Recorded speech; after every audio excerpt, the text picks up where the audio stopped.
All right, in the last video, or maybe the one before, I mentioned a signal magnet. It's made by Ramsey.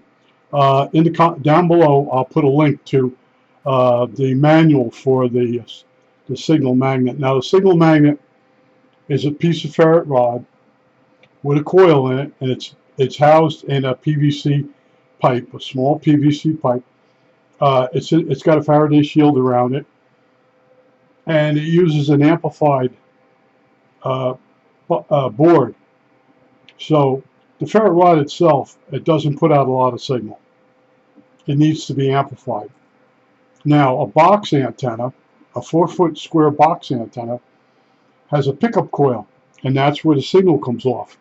And you can run that maybe 20 feet or more, and you'll still have enough signal for the radio. With a ferrite rod, it won't. It needs an amplifier. So when you see these things listed on the internet, it really works good. Nah, it's not going to happen. The ferrite rod needs an amplifier.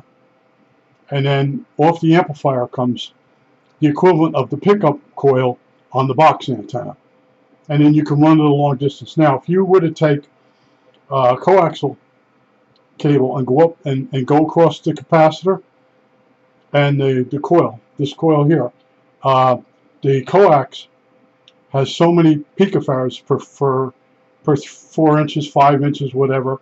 So when you run 20 feet of coax and hook it across here, you have a capacitor too. It drops the frequency way down to where the antenna isn't useful.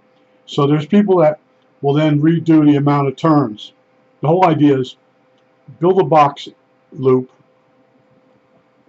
use the pickup coil to run you to your coax and to where you're going to keep your radio. If you're going to go with a ferrite rod, go look at the signal magnet, and they show the two PCs. They show you how to assemble it. You get an idea of what you're going to really need. I know I complained about some of the websites and stuff being missing. They're missing. And there's other people that come along. Their videos are just slightly above fake. And remember, ferrite rod needs an amplifier. You can take a ferrite rod out of the radio, behind the radio, and put it in the cage, in a ferrite cage. Not a ferrite cage, a ferrite shield, Faraday shield. Oh God. So anyway, that's the difference. And there's a lot of videos where people take this coil here, this type of coil, and they do stuff to it, and it will do something, but it won't work the way you want it to work. I just want to tell you real quick, and I will give you the link to look at the, it's called a signal magnet, SM100 model. It was put up by Ramsey Electronics years ago. You might still be able to get one on eBay. And they have a chart, and they have the frequencies that you might want to pick up with it, and it tells you how many turns to put on the ferrite rod. Right? It's a different kind of concept, but that's what I wanted to show you. I was talking about it. And it's got a Faraday shield. They use a piece of aluminum foil, and then they wrap it with tape, and then they cut. You got to have that slit, otherwise it'll short out the signal to the ferrite rod. And it's a hobby within a hobby. So you got a radio, and there might be one station you're trying to get, and you find out that in one part of the house you can get the station, but then when you come down to your radio room, it's not there. So I would tell you, build a box loop and tune it in, and bring some coax down from the pickup loop and put it into the side of your radio. All right, that's the simplest way. And a box loop is a lot easier to check that it works. It's just so many turns of wire around an X frame, 2 pieces of wood as an X, and then it's across the capacitor, the ends of the wire of the big coil. And then when you put it next to the radio, you put it on a very weak station, and you turn that box loop, and then you put the radio near it and you turn the tuning capacitor, and you'll hear it peak up. You'll hear the station get louder. You've now have a correct box loop, and then you can put one turn around the outer winding, and then bring that to your coax all the way down from your attic or whatever, and then it goes to your radio. And you might want to check it to make, before you go through running all the wire, make sure it does work. You know, it's a hobby within a hobby, and there's people that just go on the groups, and they like I told you, they find a schematic and it's not complete, and then they post it, and it does baffle the beginners, because the beginner doesn't know what they're looking at. And I tried. I'm gonna tell you, I tried. I put a complete project up on the internet on my website, and I didn't ask for any money. And right away, you have to have a slit. It was there, and I'm like, you know what? And you could do it two different ways.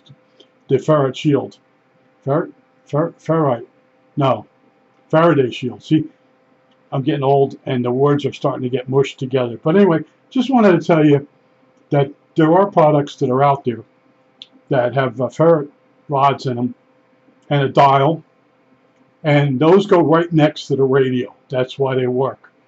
But if you want to run it, you know, like 10 feet away with coax, you got to have an amplifier to make up for the coax. Also, it isolates the signal from the coax, because the coax has so many picofarads per 6 inches, whatever amount you want, and that adds to the resonant frequency of the ferrite rod and makes it go lower in frequency.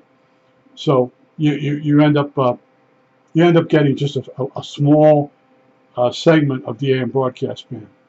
You know, there's a lot to learn. It seems simple. That's where the box loop.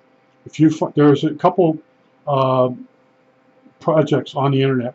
The guy tells you what size and the whole thing, and it's good. You're gonna have trouble maybe getting the trimming capacitor or tuning capacitor. One of these guys. Am I in the frame? Hold on, let me check.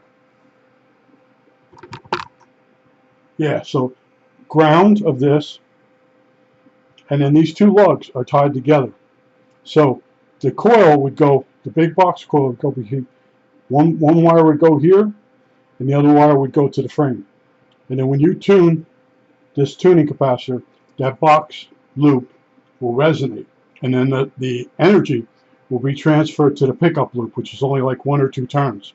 You'll travel down the coaxial cable to your radio, and most better radios have an antenna input on them, and you plug it into the side, and then you can unplug it if you're not using it. There's so many options. It's very simple once you understand it, but if you don't understand it, well, you go on these groups and they'll confuse the crap out of you. I'm just trying to, you know, I know I misspeak, but I'm just trying to warn you. Stay away from ferrite rods. Ferrite rods. Ferrit's an animal, right? Listen to this: ferrite, ferret, and Faraday shield. Those are the 3 things I've been saying, and I hope I didn't mix them up on you. I think that's it. All right, that's it. Oh, and don't forget, down below I'll list the manual for the was it Signal Magnet by Ramsey, SM100. I think that's it. All right, that's it.